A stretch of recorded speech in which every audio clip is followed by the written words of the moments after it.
Yeah, this? I was running. Okay, because you're bleeding. Oh, shit. Is it bleeding again? I'm sorry. These are hornet stings, you know? I run into, like a lot of, hornets in my line of work, and I get stung up, bad all over my face and stuff, and then, it starts bleeding. Oh, sounds interesting. Yeah. What is it that you do again? I'm like a janitor. I'm a full-on rapist, Africans, dyslexics, children, that sort of thing. I'm sorry. Did you say you're a full-on rapist? No, no. I help people. You know what I mean? I'm a Philanthropist? Yeah, that's exactly what it is. It gets blocked up in my mouth. I don't say it no good. So. I'm a janitor at a bar.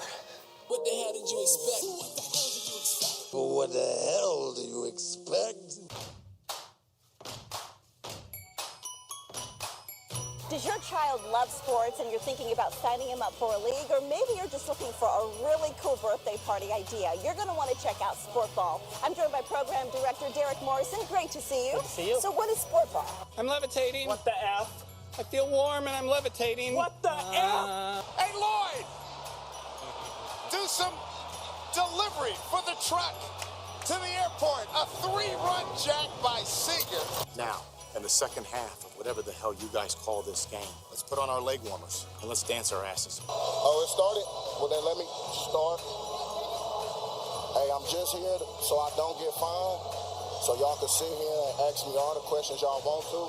I'm going to answer with the same answer, so y'all can shoot if y'all please. Well, I don't mind if I do, Marshawn Lynch. I will ask you all the questions I'm going to ask you. Hello, and welcome to What the Hell Did You Expect? I'm your host, Kevin Ryan, weighing in this week at 196 poundaroonies.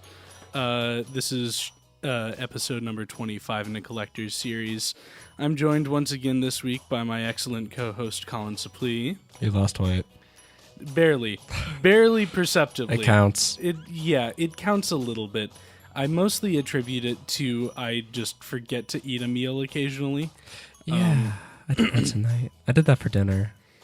Also, this number I got from Friday, and I think I may have actually gained back up to the 199 I was at episode 24.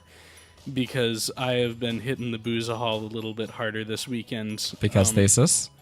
No, just because I found a really good beer that I like.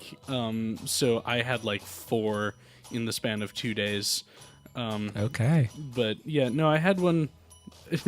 This is actually a little embarrassing. I mean, I don't want to say I had one with breakfast this morning because that's not entirely true. I had one right after breakfast this morning. Technical details. And breakfast was at noon, so I feel like it's okay. My microphone smells like a sandwich, and now I'm hungry again.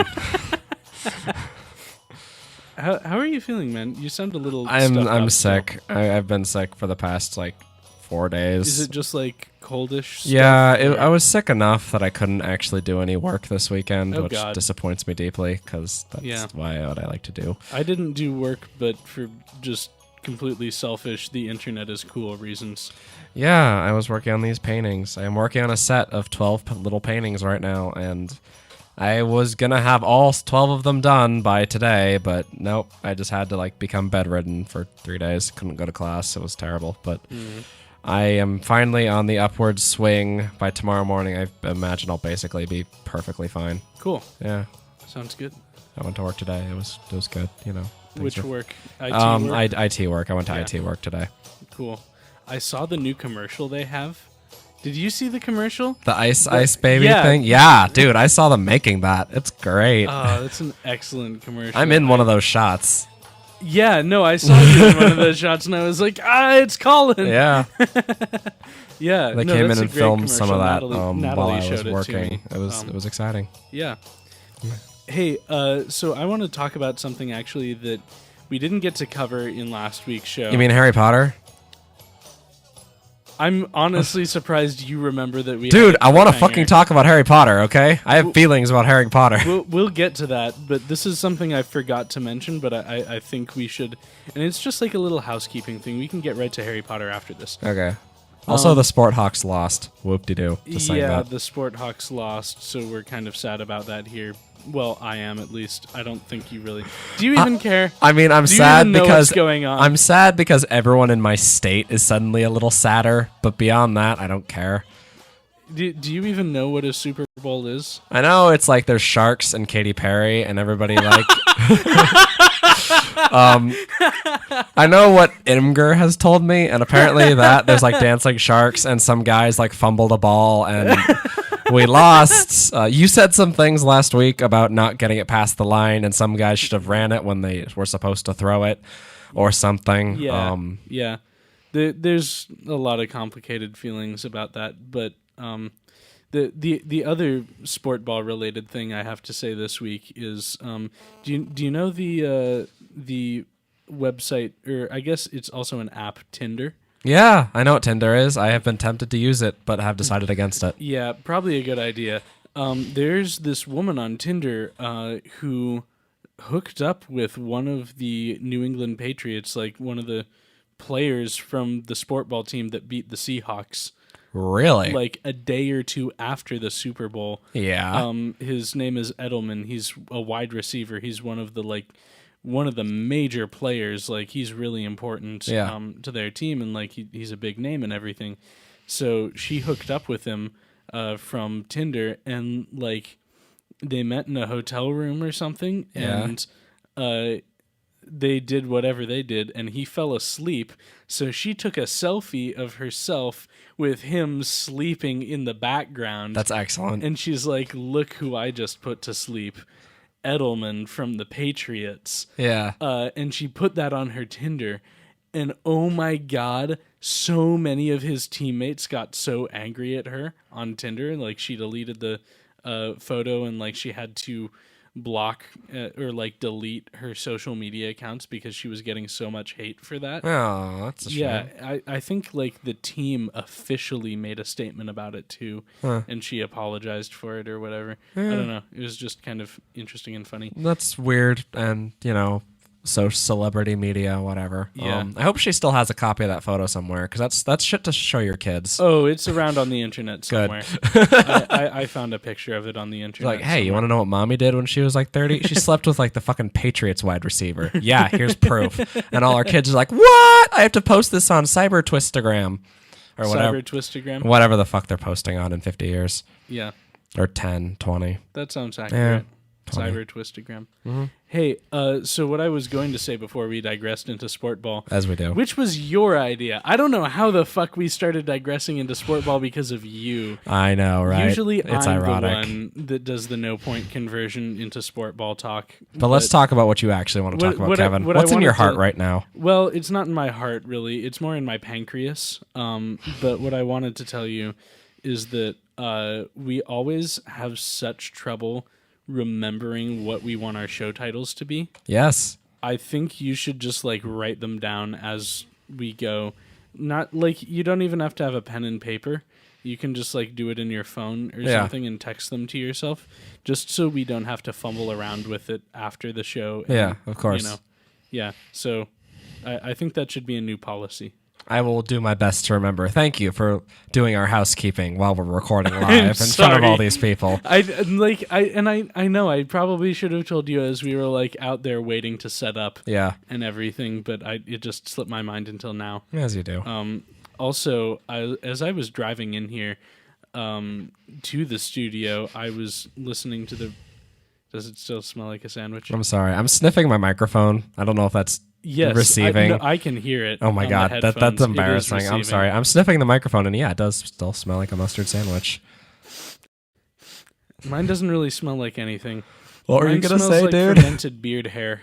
Maybe it just smells like us. I think- Maybe that's the secret. Maybe we're only smelling ourselves and not other It's people. projection. We're projecting what we want to smell onto the microphones. I am hungry. I didn't eat dinner today, except for a sandwich, but that doesn't Yeah, count. the sandwich which you just ate. That's the key. You Oh, just ate man. a sandwich, and now the mic smells like a sandwich. Yeah, but I want another sandwich because I'm hungry. God damn it. I'm gonna go back to my room and make a 3-decker quesadilla. Ugh, that sounds amazing. I know, right? You should put like a burger patty in between. Oh, two fucking quesadillas. dude, that sounds Let's amazing. go to Applebee's and get a quesadilla burger. Yeah, I want to try it before I graduate. Let's do it. No, like seriously, Yeah. let's do it. Okay, after pho, we'll do Okay, it. cool, perfect. Yes, Ladies and gentlemen, we will report to you about the Applebee's quesadilla burger. We'll let you know. It's probably going to be great, but it will covered be in great. grease and disgusting. Oh yes, it will be. I'm It is- excited. It has just short of 2,000 calories in it, and it is Dude, I should just amazing. not eat for like 3 days and then eat one of those. I'll probably like vomit or something because my body will hate that. you will. But I mean, you'll probably vomit when you eat it, regardless of Yeah. your eating habits beforehand. well, we'll eat it and like go to Ninja or something. I'll have a system set up to like yeah, burn to it off. Okay. Okay, so actual topic. Tattoos. I was going to say that I was driving in and listening to the radio, and I was listening. I'm sorry, I'm going to out you on the air. Me? What did I do? No, not you. Just the general radio show that I'm about to talk about. I'm sorry, except I'm really not. 90.7 FM in Portland. I don't know what you are. I think your station is KBOO, Kaboo. And it confuses the hell out of me because there was someone filling in for someone filling in today, and they're doing a fundraiser. And fundraisers are usually a little bit weird and unscripted anyway, but they sounded worse than we did. Like, they sounded worse than we do now, Yeah. and they sounded worse than we did, like, our first show, if you can believe that. There are professionals I have a very hard time believing that. being paid to be on the radio who are worse at improving radio talk stuff than we are. That's so strange. On our imaginary radio show that we're not getting paid for. You know, that happens a lot, actually. No, it doesn't. It doesn't happen a lot. No, but it in my does field, happen, though. it does happen. Yeah. Where I know better artists who are scrounging for money that are better than the people in the industry, and it's weird. Yeah.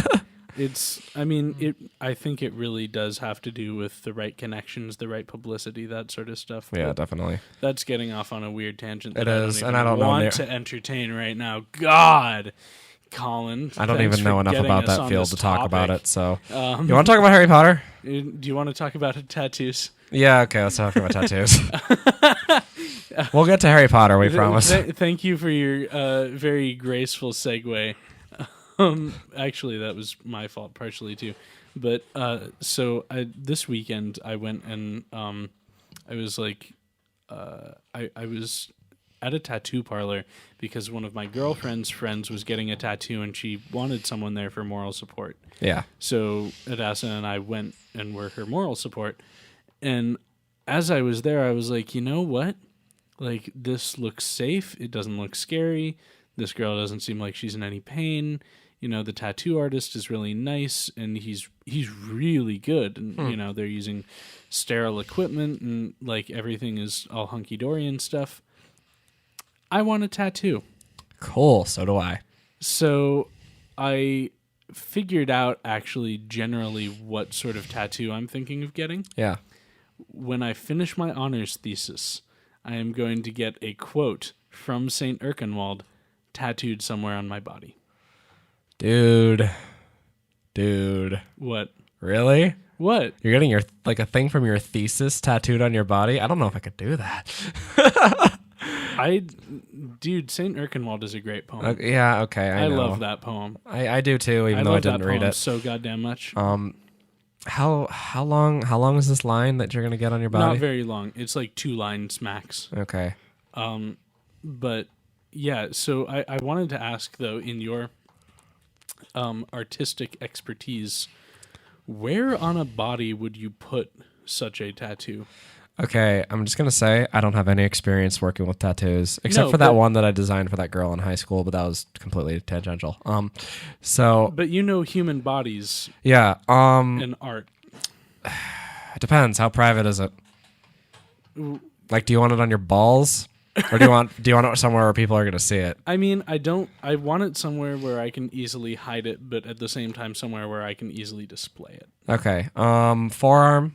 Forearm is good. The inner forearm, outer forearm, even your chest, your back, legs, like calves. Yeah. Having it go down your calf might actually be really cool. Wait, when you say calf, what part do you mean? Where? I mean what do you mean? the big when you flex your leg, the Like, big in the bulgy back? bit on the back of the lower part Yeah. of your leg. Yeah. See, Lydia was saying that would be a good place to get it done Yeah, too. especially when if I you talked don't to get it her. like get the lines horizontal to the ground and then have them go Yeah. across like the back of your calf and sort of go down. That could be really, really cool. The back of your head, if you're willing to shave off the back of your head first. Nope. Okay. Arms and legs, honestly. Torso stuff is much, much easier to hide, but also like no one's ever gonna see that unless you just strip your shirt, which I don't peg you as the kind of guy Not to just really, do that. no. I mean, the only, and I may have said this before, but the only torso tattoo which I could envision myself getting is, if I get married or have kids, I would get their names tattooed across my heart. Yeah, I think That my would be retort about to it. that was eventually you'll have a really long list of names going down your chest. Thank you for your faith in me, Colin. No, that's what I'd say to anyone. It's That's- like never no, get that's- someone else's fucking name tattooed on your body. That's stupid. Of my own personal humble opinion on these things. That's very valid. But no, so I mean, I was thinking, yeah, calf would be good, and also like this area, like Yeah. inner bicep. Yeah. I don't know. Do you think that would be like, because if it flexed or move, Yeah. I don't know. I think it could work. Like along like the side of like Yeah, exactly, like, right there. between like on the part that connects your bicep to like the bottom muscle on it. Like Is that the I think deltoid? it's a deltoid or tricep. I Tricep. don't remember. I'm an artist. I don't know what muscles are called. Hey, how do you do? But yeah, somewhere in there. Yeah. On your hand. No. But that might hurt a lot. Like that's It's gonna hurt a lot. And Yeah. no, not on my hand, because I want to be able to hide it a little bit. Yeah. So I think I might like. I want to get like a smaller tattoo sometime, like in the next 10 years, just to be like, oh, this isn't scary, kind of like what you're saying. yeah, But then if I ever decide, all right, I want a big tattoo, I want alchemy Sleeve? circles sleeves on my forearms. Yeah. Dude, sleeve tattoos are so cool. So and cool. And I want them to be black, no color, just the black ink, just on my forearms, and then I can just be like, yes. I think you would look really good with sleeve tattoos, I have Yeah. to say. Black looks good on me. Mm-hmm. Something about my skin pigment. I don't know. Yeah. I think it's the combination of your really like dark brown eyes. Yeah. And you're like somewhat yeah, I guess it is the skin pigment. Yeah. If I said like sort of a reddish Brown? Yeah, like It's a not reddish brown. brown. I'm really reddish brown for a white guy. Right, reddish brown for a white guy, exactly. It's like white guy with like a drop, like someone took an eyedropper of Mexican and put it in there. You're not wrong. No, I mean that's exactly why I say Yeah. that. Yeah. Yeah. No, Cool. so, Tattoos. We'll keep each other posted on how that's going. Yeah. My tiny tattoo, probably just gonna get a Triforce, like less than a centimeter, like just somewhere on my body. It's like, hey, behind your ear. yeah, just like I want to test it. Just put this on me somewhere. It's like, okay. Yeah. Or the four nation symbols from Avatar: The Last Airbender, just like in a little circle, just like that really would be small. cool. Or if I'm crazy, Airbender tattoos. Yeah, no. No, that would be awful. You would have a huge arrow on your head. Yeah, it would look really dorky. Yeah. Yeah, you would. I respect the hell out of Janora though, and Korra, who got those tattoos all over her body when she was like 11. Ow! Yeah. Good job, kid. Ow. Got pain Well, receptors of and steel. you also think like in the universe of Avatar and Korra, Yeah. they probably don't have entirely modern tattoo techniques. Yeah. It was probably like a prison tattoo job, which takes infinitely longer and is infinitely more painful than just a regular ass modern like tattoo. They also have waterbending healing magic though, so That's true. yeah. Maybe you could waterbend the ink underneath the skin. Oh, Maybe fuck, that's how dude. it would work. That'd be really cool. Yeah. All right, I know this wouldn't work back in like the olden days because Toph invented metal bending quite recently, but isn't ink just like metal pigment in water? You could get Sort of. metal I mean, benders to like shoot it under your skin or something. Yeah, it is like a heavy metal. Yeah. I mean, it depends on what sort of ink you're using. Yeah. But, you know, most of the time, like if you're getting prison tattoos, it's usually a metal. Which is why if you have prison tattoos and you ever get an MRI, it's going to be really painful because an MRI is a giant magnet and it is going to rip that ink out of your skin. Ow. Yeah. How do people with like metal bits in their bones due to surgery stuff like go into MRI scanners? Do they? Do they just not? Yeah, they don't. Okay, I mean, they good get plan. like if you have a bullet still in you somewhere, like in your leg, you don't put your leg in the MRI machine, for example. I think that's how they do it. I'm not entirely sure. Did you wanted to talk about Harry Potter? I want to talk about Harry Potter. Okay, let's talk about Harry Potter. You finally saw all the movies. Well, all of them except one. I didn't see the 5th movie. Oh, I don't just because. Well, no, like in my own childhood, I had seen 1 through 4. Yeah. And then I stopped watching them for whatever reason. It's because they're bad.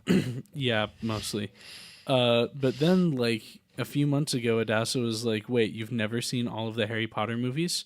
Yeah. Let's finish them together." And I was like, "Cool, kick ass, let's do that." Yeah. So she has all of them. Of course. And she opens up the jewel case for the 5th movie, and it's not there. Ah. So we just went ahead and watched the 6th, and Yeah. then watched 7 Part 1 and 7 Part 2. Yeah. So I've seen all of the movies except for the 5th, and I don't really remember what even happens in that book. So Yeah. what does happen in that book? Angst. Well, Harry Potter has horniness issues and also suspects everyone of like brutal murder and has a shitty time living. isn't that every book? No, the first 3 there's not much angst like at all. That starts in the 4th when he gets that crush on Cho Chang, but or that's Cho-Chang, right. or however you pronounce her name. Chang. Just call her Chang. Chang. Yeah, book 5. Umbridge does the thing. That's right. Dolores Umbridge. She gets kicked around by centaurs. Snape, Order of the White Lotus? No, Order of the Phoenix. The Order of the Phoenix is all like, rah, and like Sirius Black dies. That's right. Harry gets all angsty. Dumbledore reveals the prophecy specifically relating to Harry and Voldemort that only one can live, or something like that. Well, like they will never find peace as long as the other remains. Blah blah blah blah blah. Also reveals the stuff about Neville. What stuff about Neville? Oh, that Neville was the other candidate to be the chosen one who would have fit within the prophecy. Oh fuck! Really? Yeah, really. How? Because they both were born on the right date and had the right situations of parental trauma or something like that. Huh. But basically, if it hadn't been Harry, it would have been Neville. Interesting. So if Harry had died, Neville would have saved the world and would have been the hero, which is weird to think about, but it's true. What else happened? I think Ron did some dumb shit. I don't know. That's again every book. Hermione probably did some really smart shit. Again, every book. I don't know. Things get really interesting in book 6 then again when they do the pensive stuff and they like go back and like. I really liked the pensive stuff. Yeah. I think that was one of the best moments of the series. Oh yeah. I also really liked what was it, the mirror that they found in the first book? Yeah, that was good too. In terms of like pieces of magical stuff, I think those were both very well done. Well, it was just like the 6th book was devoted to exploring Voldemort's backstory and his history and his relations and things, and that was fascinating to me because it's just Yeah. like his like actual like history is really really fucking like tragic. Yeah, and like how it he is. was born. He was born of like love potion, like sexual assault, and like his whole family was incestuous, and it's not nice. Yeah. I didn't pick up on any of that when I was younger, but it's there. Like you can just read the book and like, oh yeah, that's how that happened. And the Deathly Hallows was also a really interesting thing too. Yeah. Like Except for the camping, but I like the camping. Well- I have such a complicated relationship yeah, with that no, book. I fucking hated the camping bits, but I'm just saying like the tale of the Deathly Hallows, like the sort of mystical. Like, remember in the movie how they sort of do the weird animation Oh sequence? God, yes, the Tim Burton part. I love that. That's the best part of the movies. Yeah, it looks that's- so good. Same. I thought Yeah. that was super well done and was totally engrossed in that. Yeah. And would have been willing to watch a feature length like animation about the story of the Deathly Hallows. Yeah, just like shit like that is what I wanted more of. Just like Yeah. weird little tales and parables. I don't know. I'm just insanely drawn to the fairy tale format. Yeah. As a way of telling stories. It's I very love it. interesting. It's very just- cool.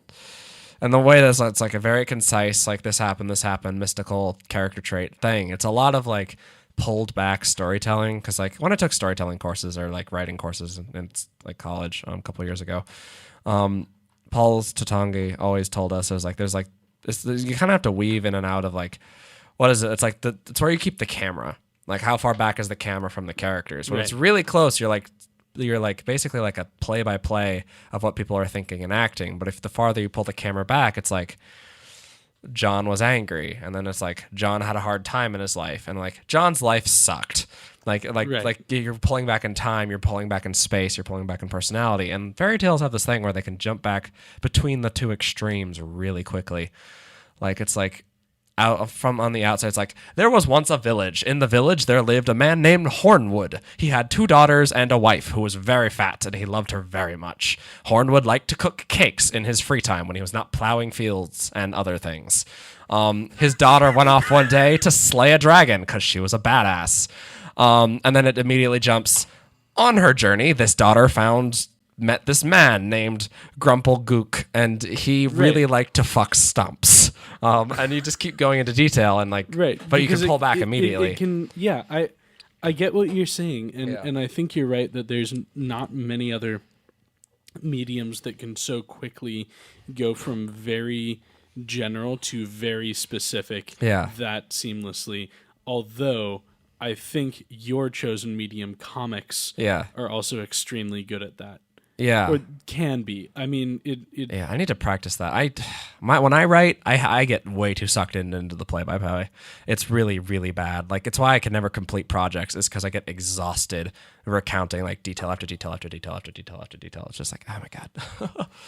Yeah. I need to like just pull away and narrate a bit. I'm trying to find my narrator voice in my writing lately, and it's hard because I don't have a good narrator voice. I prefer to depict events than try and speak as a writer within my work.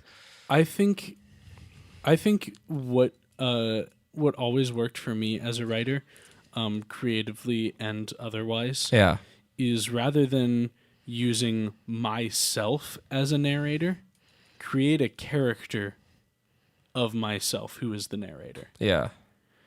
Because that gives you a little bit of distance. Yeah. And it also allows for it. I mean, it allows you to step back and not overthink it as much. At least in my experience, if I myself am the narrator of this story, it's like, oh God, I'm so close and involved in everything. Yeah. But if I make a character of myself to narrate, if Kevin Ryan, the character, is narrating the story, and even if Kevin Ryan isn't even in the fucking story, even if he has nothing to do with the story, he's still going to be narrating it with his own, Kevin Ryan narrator character, unique things that are different enough from Kevin Ryan, the writer. Yeah. Like that are in a lot of ways, I think, even more like naive and innocent, and just generally like more. I wouldn't say generally more curious, but generally more like, that's interesting, than Kevin Ryan, the writer. Mm-hmm. So I don't know. I think it helps to separate writer and narrator. In that way, that's a good idea. There's a comic book coming out now called Saga, which I've probably gone off about a couple times. I think you've vaguely told me about this before. If once. not you, then Natalie. Natalie, Lydia, and I are pretty into it. It's really good. Volume 4 just came out. Oh my god, so good. But they have this really cool device where it's about a married couple like flying through space. They're both from opposite sides of an interstellar war. Blah blah blah. Really, really silly. Also really dark. It's great. But the narrator is their kid, who at the start of the story has literally just been born. Like the first chapter of the story is their child being born. And it's like the kid narrating the story because they don't come up, but when they do, it's a comic. So like sometimes they narrate the story, sometimes they don't. But like they write it in like the artist's. It's not type.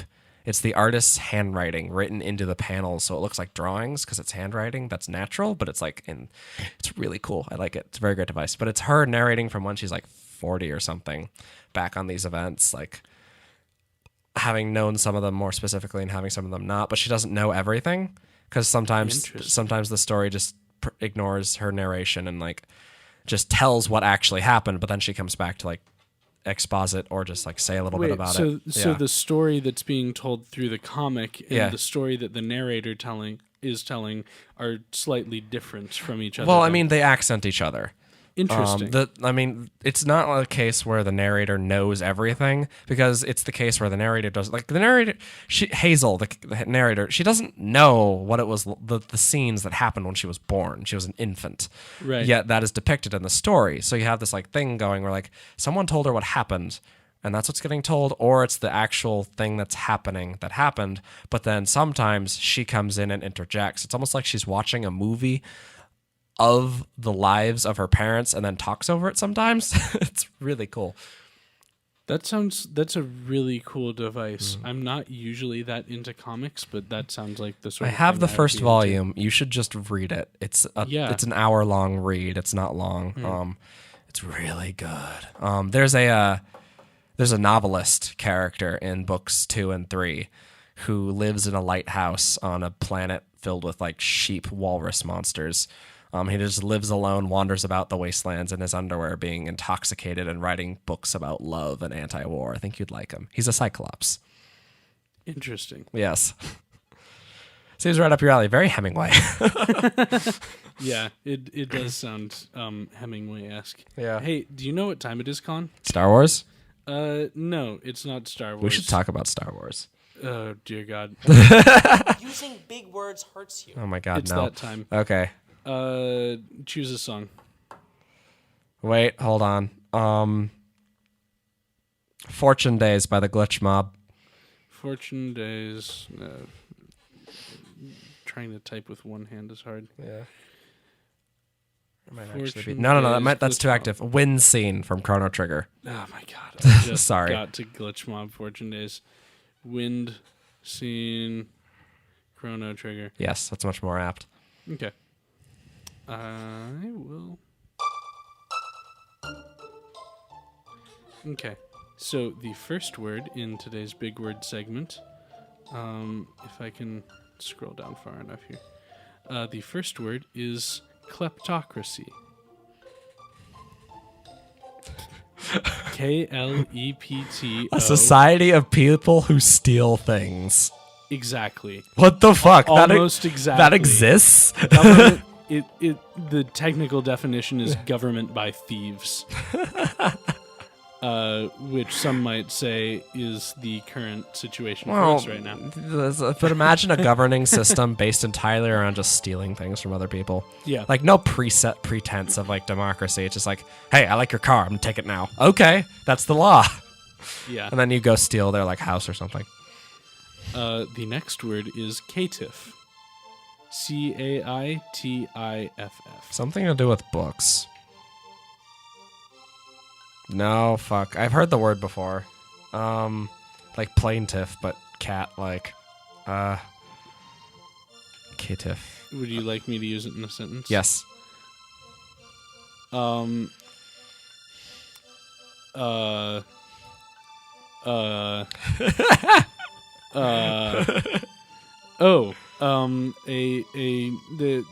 lot of characters in Dante's Inferno, a lot of the people that are in hell, Yeah. could be considered to be caitiffs.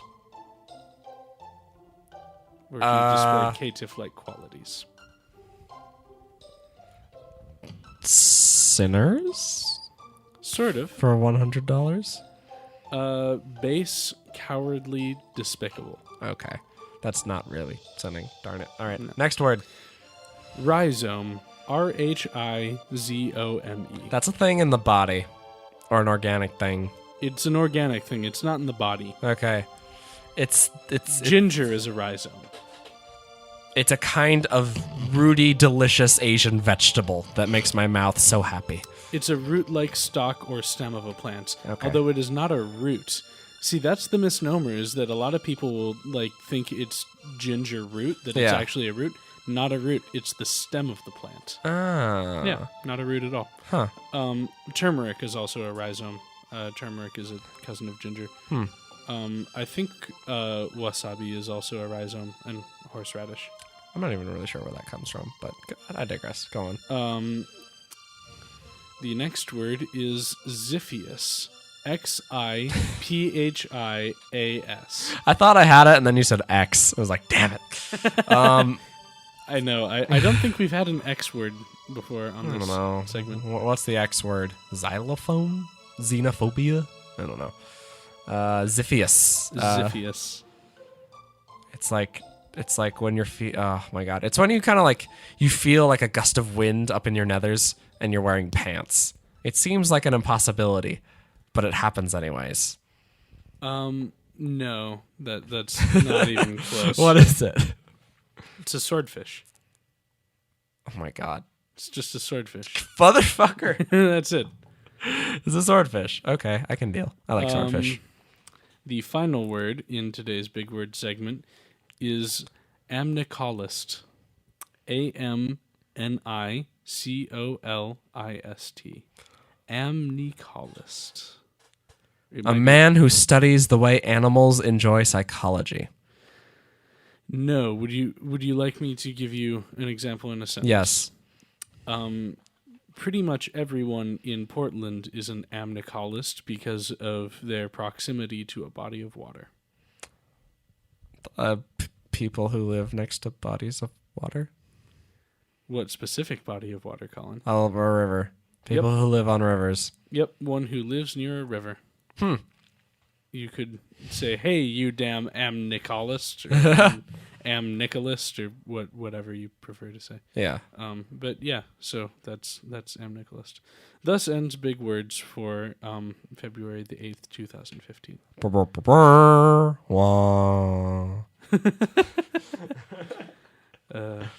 That was good though. I think you got one of them pretty much right off. Yeah. The kleptocracy. Those are both root words that I know. Yeah, no, and you say you don't know any root words. Not true, my friend. I know kleptomaniac and I know ocracy. Yes. Cool. Uh-huh. Ocracy? Ocracy. Is that ruled by ocarinas? Yes. God, that would be awesome. It's like, I will now give my speech to Congress, and you start playing an ocarina medley. And then the sun changes because you played the song of the sun song. But anyway. What else we're going to talk about? You want to talk about Dungeons and Dragons? Oh God, yes. Let's talk about Dungeons and Dragons. You got to go first last time, so I want to go first this time. Yeah, because you actually have a campaign to talk about. I know, this right? time. I started a campaign on Friday. We did a bunch of planning last Friday, so we didn't do much. But this Friday, we actually started, and I wrote out things, and it was really great. I had the experience of basically going in and just with a very basic premise and winging everything, and then writing. Yeah. I have backwritten the entire plot of what's going on based on the random occurrences of what's happened in this single session. It's a really rewarding experience, and I love it. It's great. But it's myself, Lydia, Jake, guy named Matt, and Raffi, and it's super cool. Jake Bartman is fun. Jake Bartman keeps flirting with the lord of the town. It's great. So basically, the story begins in this sort of X-Files Twin Peaks northwestern foggy town of Rustlin on the very edge of the Empire of the Elves. It's a population of about 200 people. And It's the Olympic Peninsula, isn't yeah, it is. It's like Forks or something, except not Twilight. Please, dear God, not Forks. Have you been there? It's a shitty little town. It's so shitty. Stephanie Meyer really makes it sound better than it actually She makes it sound like it's worth going to. It's not. It's like a strip of land and it's then nothing. even less worth going to now that Stephanie Meyer has written Twilight, because that's the only thing that town is good for. Yeah. Is Twilight this and Twilight that. Well, at least their economy went up since then. Yeah, good for them, I guess. Anyway, think of it as Twin Peaks. It's Twin Peaks. I haven't seen Twin Peaks. Oh, it's so good. I've only seen the first 2 episodes, and it's like it's fucking quality television. I love it. Yeah. And the protagonists wake up. The 3 of them. There's going to be 4, but Raffi wasn't actually there at this meeting because her parents were in town, so that happened. But and they wake up in an inn, like just a normal inn. All 3 of them in a 4-bedroom apartment type thing with anklets on their ankles. That glow blue with like old Elvic runes on them, and they won't come off. And none of them remember the events of the past week or how they got to this small town. According to them, they were all just wandering through the woods, unbeknownst to what was going on, sort of adventuring, and then they just sort of woke up. Their consciousness regained, like just like complete lost time, sort of aliens kind of thing. And they're just like, what's going on? How do we get here? So they wander out and they like start asking like the townspeople and like the innkeeper. The innkeeper tries to marry one of his daughters to Urag, who is a giant half orc, because Urag looks strong and no one ever visits the town. And as they talk to the elven population, there's some humans too. The elves sort of live on this lakefront in these like elven villas, which are like these hollowed out, massive 40-foot wide trees that are homes. And everyone is strung out of their mind on like drugs or something. It's like they don't know what's going on, but all the elves are like under trees, like blazed or climbing up like other trees, like chattering and clawing at their teeth with like mustard written over their chest. And nobody really has like, they're like, what's going on? What's going on? So they decide to go to the Lord's house because the Elven Empire, it's like, it's ruled in such a way that there's the queen on top and then just like feudalist lords spreading out from the center in varying levels of power. And this lord basically rules nothing. It's a small 200-person town, whatever.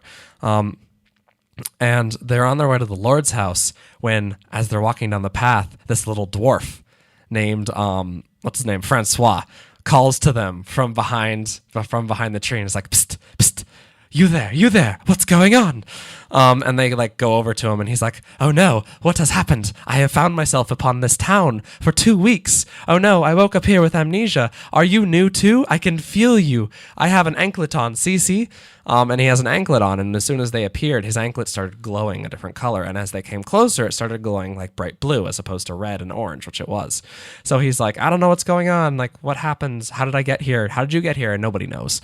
And he's like, I tried to talk to the local lord, but she was really unhelpful. And I tried to talk to like, there's some wizards or some sorcerers on a hill out there, but all they did was like kick me out. And they wouldn't talk to me. So he's just like, kind of like, and then he lives in a tree, just sort of in the center of town because he's a dwarf, and that makes no sense, and it's funny. But they go to talk to the lord, who is this 400-year-old elf woman named Rada, who is totally so fun to play. She's so fun to role play because she's just, I get to be as like miasmic, drugged out, hazed as I possibly can, and she's just sort of like gesturing at them lazily, like slouching in her chair with like this dress that like is sort of sliding off of her, and her hair is everywhere, and she's just like, no, it's all right, don't worry, this is my town, we don't believe in the establishment here, everything is okay.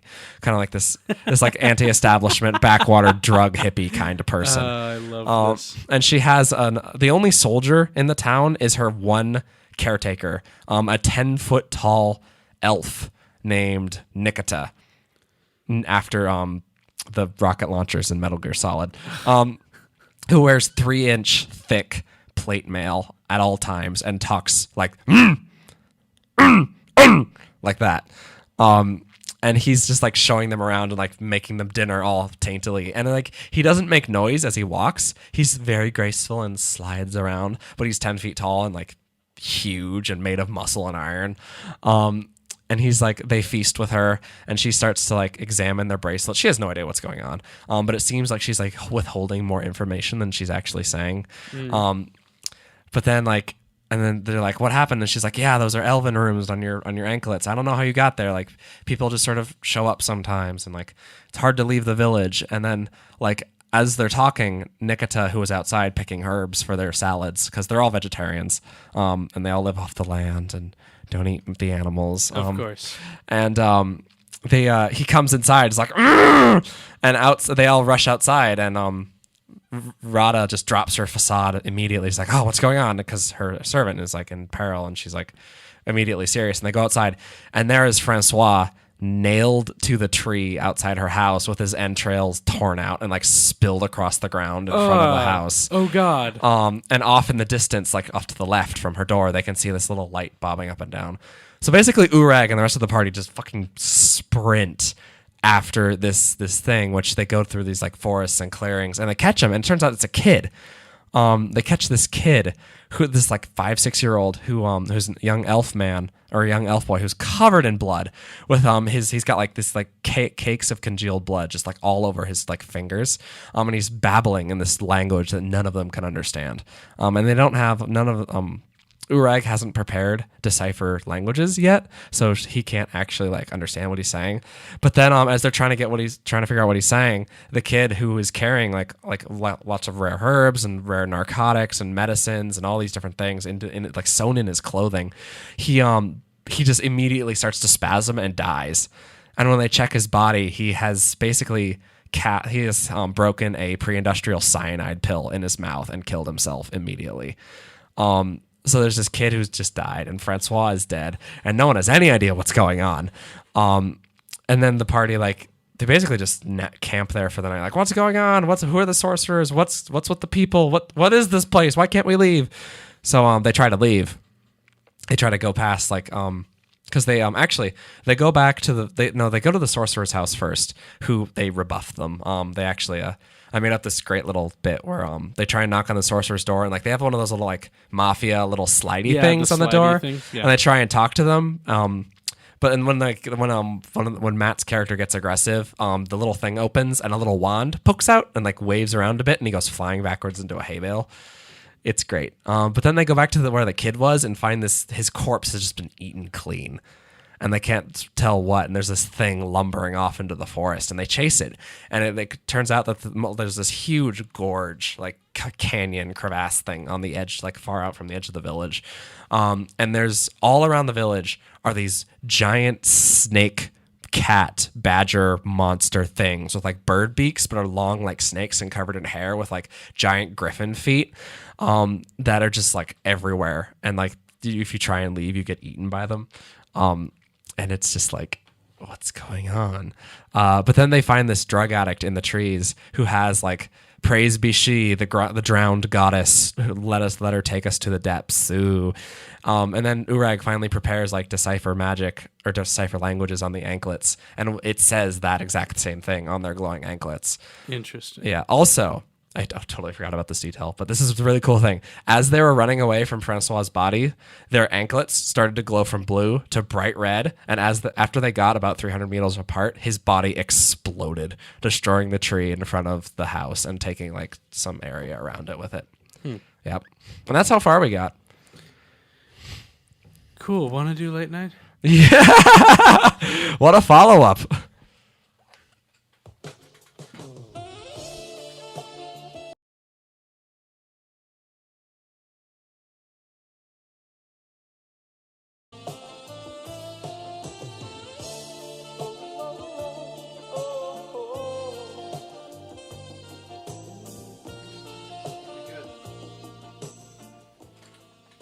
So I will recap very quickly what happened in my campaign this week. So last for the past few sessions, they got out of jail. They're very much in debt to their lawyer, who is making them do all these sort of shady illegal missions to get out of debt.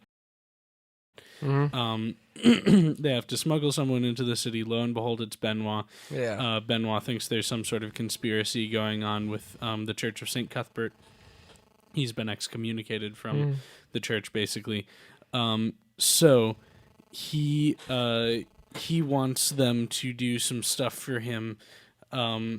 They spend the entire session deciphering a Middle English script last time. I think I told you about that. Yeah, you did. That's cool. And then this session, they followed a dwarf cleric from the Church of St. Cuthbert to a gnomish soup counter where two of the players, Adassa and Eric, tried to overhear their conversation. So Adassa, who's a gnome druid, goes in with her wolf companion, sort of overhears their conversation. Edgar slips an envelope, a really full envelope full of stuff, to one of the people they're meeting, one of the people Edgar is meeting. The two people he's meeting are members of the High Council, rulers of the city, basically. So she tries to create a distraction by having Zeev, the wolf, go over and like lay on his back and beg for pets. And the woman who pocketed the envelope is really taken by Zeev and starts to pet Zeev. And in the meantime, Tristan, Eric's character, comes in and tries to pickpocket the envelope out of her pocket. Rolls a natural one, fails, instead pulls her wallet out and alerts everyone in the soup shop that he's doing that.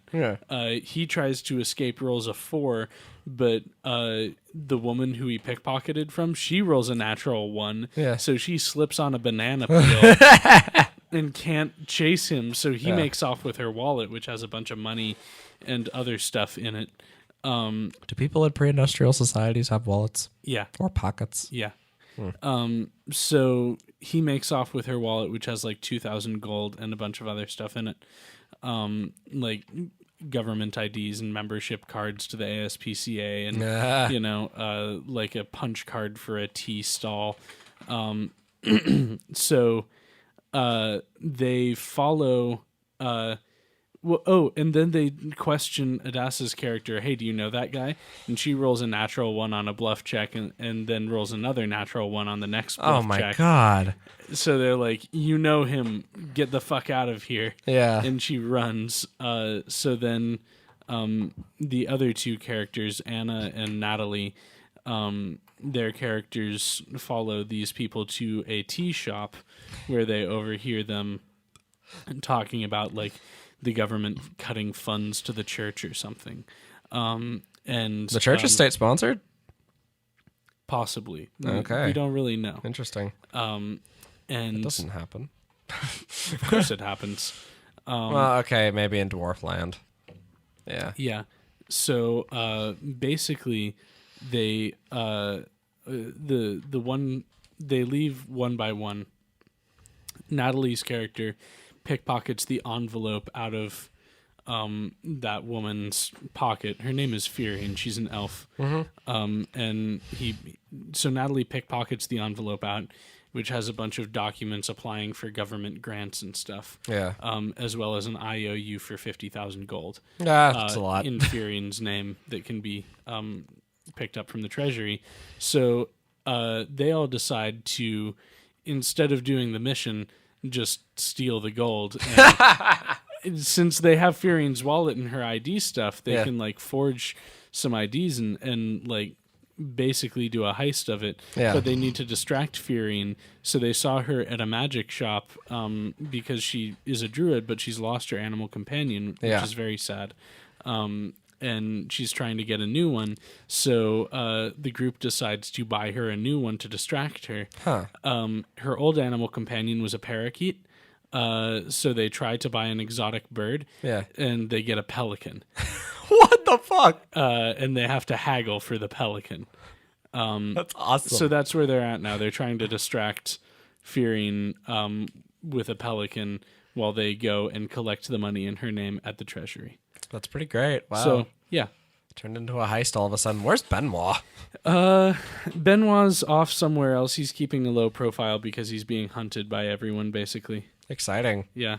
But yeah, no, this was totally like unplanned, out of the blue. It was just a fluke that Eric got the wallet, and like it was also kind of a fluke that Natalie got the envelope out of her pocket, and then that they found out that she was missing an animal companion. So it's like a lot of weird shit that I'd never even thought of planning happens today. Yeah, I feel that. That was good. And they're going in a totally different direction, which I think is actually really cool, and I'm totally willing to indulge.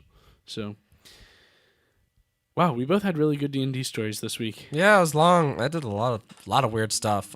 Yeah, I'm having so much fun playing this elf culture. It's so it's great because Urag hates it. Like it's like yeah, it's kind of fun in the dwarf culture that I've created too, because like half of my characters are really unhappy about everything ever. So I like the bit with the daughters. I bring that up again because Urag, Lydia's character Urag, is a half orc traveling cleric of Farlangan, I think is the travel god, and has taken a vow of celibacy.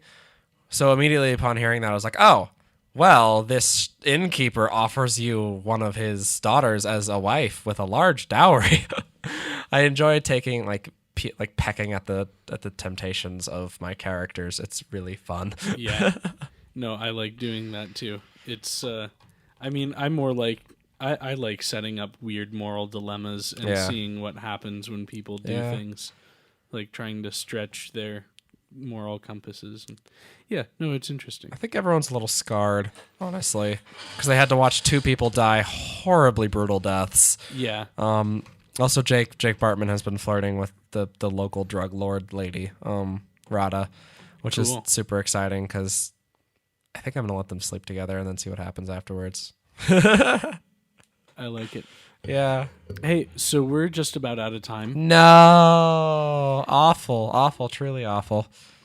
But we'll be back next week, and we'll have way more to talk about. We actually got through everything on the run sheet today. Whoa. Mission accomplished. Yeah, we did.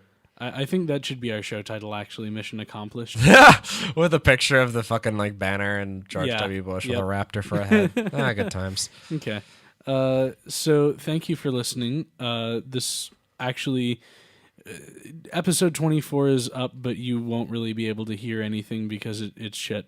But don't listen to it. This is the better one. Yeah. The intro was the same as episode 24. I just used the same one because I didn't feel like doing any more work since you couldn't hear the one from 24. Anyway, I digress. We'll be back next week with episode 26. Until then, have a good week. And this has been What the Hell Did You Expect? Good night.